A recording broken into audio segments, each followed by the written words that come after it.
Stop trying to destroy your ego because it is the single most powerful tool you have for interacting with reality. For centuries, you have been told a lie. You have been told by gurus, by religious leaders, and even by modern psychology that your ego is the villain of your life story. They told you it is the enemy. They said that to be spiritual, to be enlightened, or to simply be a good person, you have to dissolve yourself. You have to kill the I to reach the divine. But that is old programming. That is a relic of a dying age. And if you want to actually wield magic in this new era, you need to stop trying to escape yourself and start learning how to wear your ego like a golden mask. Let's look at why we were taught to hate ourselves in the first place. In the old astrological era, the Age of Pisces, everything was about vertical power. You had God at the top, then the kings and the priests, and then way down at the bottom, there was you, the masses. To keep that pyramid standing, the people at the top needed you to believe that your individual voice didn't matter. They needed you to believe that your personal will was actually a sin or a barrier to grace. If you believe your ego is trash, you become very easy to control. You look for validation from above. You wait for permission. You dissolve into the system because you don't trust your own internal authority. That narrative wasn't just spiritual advice. It was a control mechanism disguised as humility. But look around you. The energy has shifted. We are not in that era anymore. We have moved into the Age of Aquarius. The vertical ladders are crumbling, and the kings are falling off their thrones. The new magic isn't about climbing a ladder to reach God. It is about realizing you are a node in a massive, glowing, horizontal network. The power doesn't come down from above anymore. It flows through the field, and it flows through you. In this new paradigm, if you dissolve your ego completely, you become useless to the magic. You cannot be a sovereign creator if there is no I to do the creating. Think of it this way. Imagine a vast, rushing river of starlight. That is the infinite consciousness. It is beautiful, but it has no shape. It just flows. Now imagine a cup. That cup is your ego. It has a shape. It has a name. It has boundaries.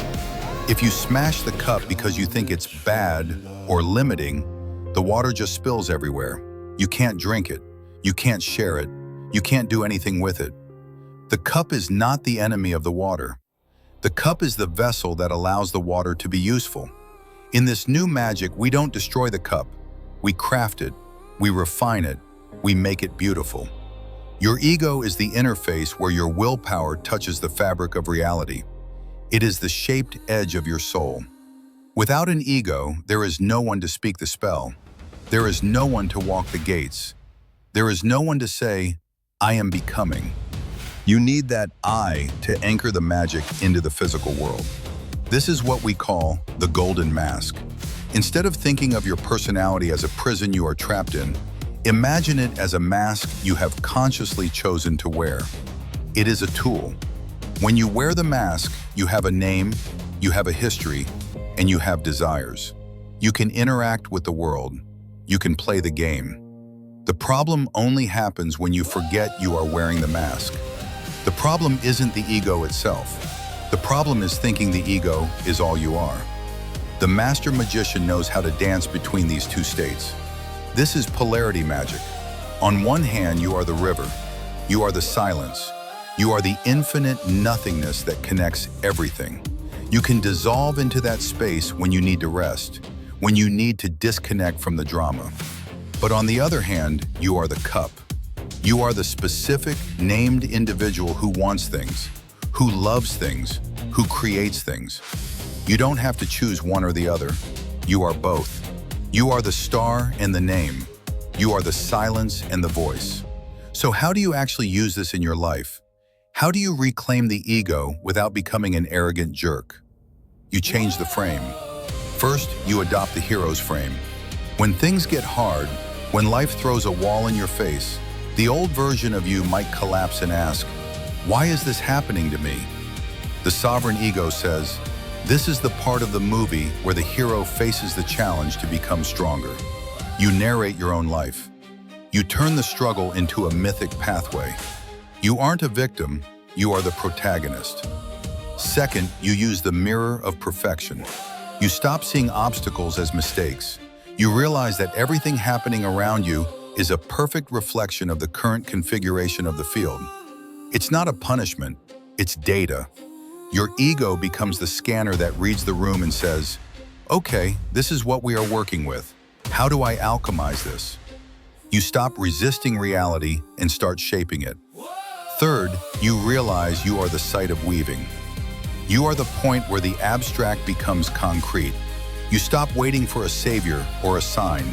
You realize that your voice, your specific, unique, egoic voice, is the instrument that commands the field.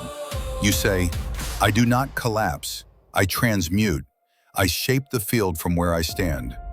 And finally, you learn that not everything is about you. This sounds contradictory, but it's the ultimate ego hack. Because your ego is now a strong, stable vessel, you don't have to cling to every emotion that floats by. You can let experiences pass through you like water. You can say, this anger isn't mine, it's just passing through the field. You don't have to hook your identity into every little ripple. You are stable enough to let things go. We are done with the age of erasing ourselves. We are done with the spirituality that tells us we are broken, sinful, or illusory. You are here to become. You are here to align. You are here to take up space. Your desires, your name, and your will are the raw materials of your magic. Don't throw them away. Polish them. Align them. The mask is not your prison, it is your key. Step through the portal and claim the sovereign power of who you actually are.